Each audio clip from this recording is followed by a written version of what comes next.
창세기 48장. 이러한 일들 후에 요셉은 아버지께서 편찮으시다는 소식을 들었습니다. 그래서 그는 자기의 두 아들 므낫세와 에브라임을 데리고 갔습니다. 야곱은 아들 요셉이 왔습니다라는 말을 듣고 곧 기운을 내 침대에 일어나 앉았습니다. 야곱이 요셉에게 말했습니다. 전능하신 하나님께서 가나안 땅 루스에서 내게 나타나셔서 내게 복을 주시며 나는 네가 자식을 많이 낳고 번성하게 하겠다. 내가 너로 여러 민족을 이루게 하고 이 땅을 네 뒤에 올 자손들에게 영원한 유업으로 줄 것이다 라고 말씀하셨다. 내가 이곳 너에게로 오기 전에 이집트에서 너에게 태어난 이 두 아들은 이제 내 아들과 같다. 에브라임과 므낫세는 르우벤과 시므온처럼 내 아들이 될 것이다. 그들 다음에 너에게 난 자식들이 네 아들이 될 것이다. 유업에 있어서 에브라임과 므낫세는 자기 형들의 이름 아래에 나란히 포함될 것이다. 내가 바단에서 돌아올 때 라헬이 가나안 땅 에브랏을 얼마 남겨두지 않은 곳에서 세상을 떠났다. 그래서 내가 에브랏으로 가는 길목에 그녀를 묻어주었다. 에브랏은 베들레헴입니다. 그리고 이스라엘이 요셉의 두 아들을 보더니 말했습니다. 이 아이들이 누구냐? 요셉이 아버지에게 말했습니다. 이 아이들은 여기에서 하나님께서 제게 주신 아들들입니다. 이스라엘이 말했습니다. 내가 축복해 줄 테니 그들을 내게로 데려오너라. 나이 때문에 이스라엘은 눈이 어두워서 잘 보이지 않았습니다. 그래서 요셉이 자기 아들들을 그에게 가까이 데리고 갔습니다. 그러자 야곱이 그들에게 입 맞추면서 껴안았습니다. 이스라엘이 요셉에게 말했습니다. 나는 네 얼굴을 다시 보게 되리라고는 전혀 생각지도 못했는데 하나님께서는 네 자식들까지도 보게 하셨구나. 요셉이 그들을 자기 아버지의 무릎에서 물러나오게 하고는 얼굴을 땅에 대고 엎드렸습니다. 그리고 요셉이 두 아들을 데리고 이스라엘에게 다가섰는데 에브라임은 자기의 오른쪽에 더 이스라엘의 왼쪽에 오게 하고 므낫세는 자기의 왼쪽에 더 이스라엘의 오른쪽에 오게 했습니다. 그러나 이스라엘은 그 오른손을 뻗어 둘째인 에브라임의 머리에 얹고 므낫세의 머리에는 왼손을 얹었습니다. 므낫세가 첫째인데도 야곱은 자신의 손을 엇갈리게 얹었던 것입니다. 그리고 요셉을 축복해 말했습니다. 내 조부 아브라함과 이삭이 섬기던 하나님, 지금까지 내 평생 나를 돌보신 하나님, 모든 환난에서 나를 건져주신 천사께서 이 아이들에게 복을 주소서. 내 이름과 내 조상 아브라함과 이삭의 이름이 이 아이들을 통해 불려지기를 바랍니다. 이들이 땅에서 크게 번성하게 하소서. 요셉은 자기 아버지가 그 오른손을 에브라임의 머리에 얹은 것을 보고 마음이 불편해졌습니다. 그래서 그는 자기 아버지의 손을 에브라임의 머리에서 므낫세의 머리로 옮기려고 했습니다. 요셉이 말했습니다. 그렇게 하지 마십시오. 아버지, 이쪽이 맏아들이니 아버지의 오른손을 이 아이의 머리에 얹으십시오. 그의 아버지가 거절하며 말했습니다. 나도 안다. 내 아들아, 나도 알고 있다. 므낫세도 한 민족을 이루겠고 크게 될 것이다. 그러나 그의 동생이 그보다 더 크게 될 것이며 에브라임의 자손이 여러 민족을 이룰 것이다. 그날 야곱이 에브라임과 므낫세를 축복하며 말했습니다. 이스라엘이 네 이름으로 복을 빌어 말하기를 하나님께서 너를 에브라임과 므낫세 같게 하시기를 원하노라 하게 될 것이다. 이처럼 야곱이 므낫세보다 에브라임을 앞세웠습니다. 그리고 이스라엘이 요셉에게 말했습니다. 나는 이제 죽게 되겠지만 하나님께서 너희와 함께 하시고 너희를 너희 조상의 땅으로 데려가실 것이다. 내가 내 칼과 내 활로 아모리 사람들의 손에서 빼앗은 세겜 땅을 너에게 주어 네 형제들보다 한 몫을 더 주겠다. 누가복음 1장 39절에서 80절. 그 무렵 마리아가 일어나 유대 산골에 있는 한 마을로 서둘러 갔습니다. 그리고 그녀는 사가랴의 집에 들어가 엘리사벳에게 인사를 드렸습니다. 엘리사벳이 마리아의 인사를 받을 때 뱃속의 아기가 뛰놀았고 엘리사벳은 성령으로 충만해져 큰 소리로 외쳤습니다. 당신은 여인들 중에 복을 받았습니다.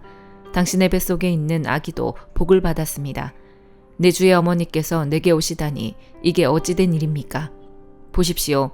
당신의 인사말이 내 귀에 들릴 때 내 뱃속에서 아기가 기뻐하며 뛰놀았습니다. 주께서 하신 말씀이 정말 이루어질 것을 믿은 여인은 복이 있을 것입니다. 그러자 마리아가 말했습니다. 내 영혼이 주를 찬양하며 내 영이 내 구주 하나님을 기뻐함은 그분이 자신의 여종의 비천함을 돌아보셨기 때문입니다. 이제부터 모든 세대가 나를 보겠다고 할 것이니 이는 전능하신 그분이 내게 위대한 일을 하셨기 때문입니다.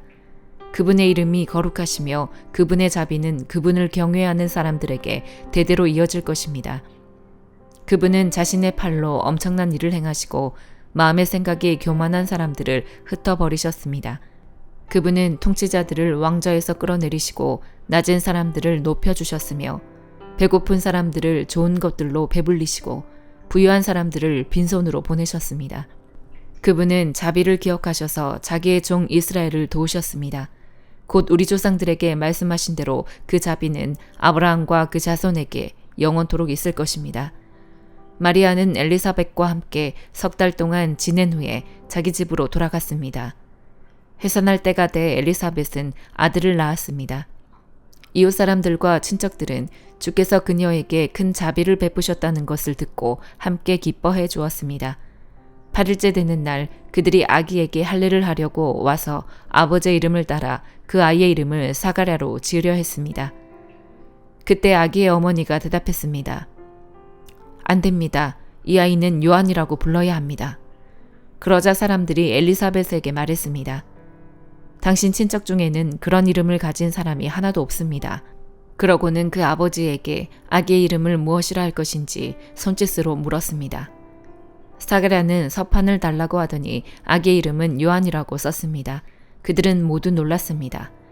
그러자 사가랴의 입이 곧 열리고 혀가 풀려 말하기 시작하면서 하나님을 찬양했습니다. 근처에 사는 사람들이 모두 두려워했고 이 모든 일은 온 유대 산골에 두루 퍼져 사람들의 이야깃거리가 됐습니다. 이 말을 들은 사람마다 모두 이 일을 마음에 새기며 이 아기가 대체 어떤 사람이 될까 하고 말했습니다. 그것은 주의 손이 그 아기와 함께했기 때문입니다. 그의 아버지 사가랴가 성령으로 충만해 예언했습니다. 주 이스라엘의 하나님을 찬양하라. 주께서 자기 백성을 돌봐 구원을 베푸셨다. 그분이 우리를 위해 자기의 종 다윗의 집에 구원의 뿔을 들어 올리셨다. 이 일은 주의 거룩한 옛 예언자들의 입을 통해 말씀하신 대로 우리를 원수와 우리를 미워하는 모든 사람의 손에서 건지시는 구원이로다. 주께서 우리 조상에게 자비를 베푸셨고 자기의 거룩한 언약을 기억하셨다. 이 맹세는 우리 조상 아브라함에게 하신 것으로 우리를 원수들의 손에서 구출하사 두려움 없이 주를 섬겨 우리가 주 앞에서 평생토록 거룩하고 의롭게 살도록 하셨다. 너 아기야, 너는 지극히 높으신 분의 예언자로 불릴 것이요 주보다 앞서가서 주의 길을 예비할 것이며 주의 백성에게 그들의 죄를 용서해 주어 구원의 지식을 전할 것이다. 이것은 우리 하나님의 온유하신 자비로 말미암은 것으로서 태양이 높은 곳에 떠올라 어둠과 죽음의 그늘에 앉은 우리에게 빛을 비춰 우리의 발을 평화의 길로 인도할 것이다. 그 아기는 자라면서 영이 강건해졌고 이스라엘 백성들에게 공개적으로 나타나는 날까지 광야에서 살았습니다. 욥기 14장. 여자가 낳은 사람은 사는 날이 얼마 되지 않고 고난으로 가득해 꽃처럼 피어났다 시들어버리고 그림자처럼 덧없이 사라지는데 주께서 그런 사람을 눈여겨보시겠습니까? 주께서 나를 데려가 심판하시겠습니까? 누가 더러운 것 가운데 깨끗한 것을 낼 수 있겠습니까? 아무도 할 수 없습니다. 사람이 사는 날이 정해져 있고 그 달수가 주께 있는 것을 보면 주께서 사람이 넘을 수 없는 한계를 정해주신 것입니다. 그러니 그가 쉴 수 있도록 눈을 떼주십시오. 그가 일꾼처럼 그날을 채울 때까지 말입니다. 나무는 베일지라도 다시 싹이 돋고 부드러운 가지가 또 나오리라는 희망이 있습니다. 땅속에서 그 뿌리가 늙고 그 밑동이 흙 속에서 죽는다 해도 물 기운이 있으면 그 싹이 돋아나고 새로 심은 듯이 가지가 나옵니다. 그러나 사람은 죽으면 사라집니다. 참으로 사람이 숨을 거두면 온데간데 없이 사라집니다. 바다에서 물이 사라지고 강에 잦아들어 바짝 마르게 되는 것 같이 사람도 한번 누우면 일어나지 못합니다. 하늘이 사라질 때까지 일어나지 못하고 그 잠에서 깨어나지 못합니다. 오, 주께서 나를 무덤에 숨기시고 주의 진노가 지나갈 때까지 나를 감추시면 얼마나 좋겠습니까? 주께서 내게 시간을 정해주시고 나를 기억하신다면 얼마나 좋겠습니까? 사람이 죽으면 다시 살 수 있겠습니까? 내게 정해진 모든 날 동안 나는 내가 회복될 날이 오기만을 기다릴 것입니다. 주께서 불러만 주신다면 내가 주께 대답하겠습니다. 주께서는 손수 만드신 것을 간절히 바라실 것입니다.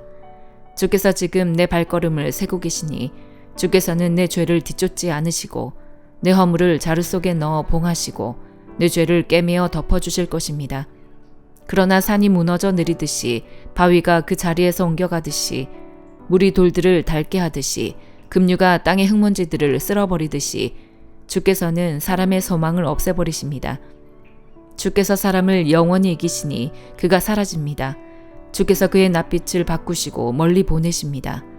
그 아들들이 영광을 누려도 그는 알지 못하며 그들이 비춰내줘도 그는 알지 못합니다. 그는 그저 자기 몸의 고통만 느낄 뿐이요 자기를 위해서 슬피 울 수 있을 뿐입니다. 고린도전서 2장. 형제들이여, 내가 여러분에게 가서 하나님의 비밀을 전할 때 달변이나 지혜로 하지 않았습니다. 내가 여러분 가운데서 예수 그리스도 곧 십자가에 못 박히신 그분 외에는 아무것도 알지 않기로 작정했기 때문입니다. 내가 여러분에게 갔을 때 나는 연약하고 두렵고 떨리는 가운데 있었습니다. 내 말과 내 선포는 지혜롭고 그럴듯한 말들로 한 것이 아니라 성령의 능력이 나타낸 증거로 한 것입니다. 이는 여러분의 믿음이 사람의 지혜에 있지 않고 하나님의 능력에 있게 하려고 한 것입니다. 그러나 우리는 성숙한 사람들 가운데서 지혜를 말합니다. 그런데 이것은 이 세대의 지혜도 없어져 버릴 이 세상에서 다스리는 사람들의 지혜도 아닙니다. 오직 우리는 비밀로 감춰졌던 하나님의 지혜를 말합니다. 이것은 하나님께서 우리의 영광을 위해 영원전에 미리 예정해 두신 것입니다. 이것은 이 세대를 다스리는 사람들 가운데는 누구도 알지 못했던 것입니다. 만일 그들이 알았더라면 영광의 주를 십자가에 못 박지 않았을 것입니다. 기록되기를 눈으로 보지 못하고 귀로 듣지 못하고 사람의 마음에 떠오르지 않은 것들을 하나님께서는 자기를 사랑하는 사람들을 위해 예비해 주셨다라고 한 것과 같습니다. 하나님께서는 성령을 통해 이것을 우리에게 깨달아 알게 해주셨습니다. 성령께서는 모든 것, 곧 하나님의 깊은 것들까지도 자세히 살피시는 분이십니다. 만일 사람 속에 있는 그 사람의 영이 아니면 누가 그 사람의 생각을 알 수 있겠습니까? 이와 마찬가지로 하나님의 영이 아니면 아무도 하나님의 생각을 알 수 없습니다. 우리는 세상의 영을 받지 않고 하나님께로부터 온 영을 받았습니다. 이것은 하나님께서 우리에게 주신 은혜의 선물들을 깨달아 알게 하시려는 것입니다. 우리가 이 선물들에 대해 말하는 것은 사람의 지혜가 가르쳐 준 말들로 하는 것이 아니라 성령께서 가르치신 말씀들로 하는 것입니다. 곧 신령한 말로 신령한 일들을 설명하는 것입니다. 육에 속한 사람은 하나님의 영적인 일들을 받아들이지 않습니다. 그에게는 이런 것이 어리석고 이해할 수 없는 일들입니다. 이런 일들은 영적으로만 분별되기 때문입니다. 신령한 사람은 모든 것을 판단하나 자기는 아무에게도 판단을 받지 않습니다. 누가 주의 마음을 알아 그를 가르치겠습니까? 그러나 우리는 그리스도의 마음을 가지고 있습니다. 아멘.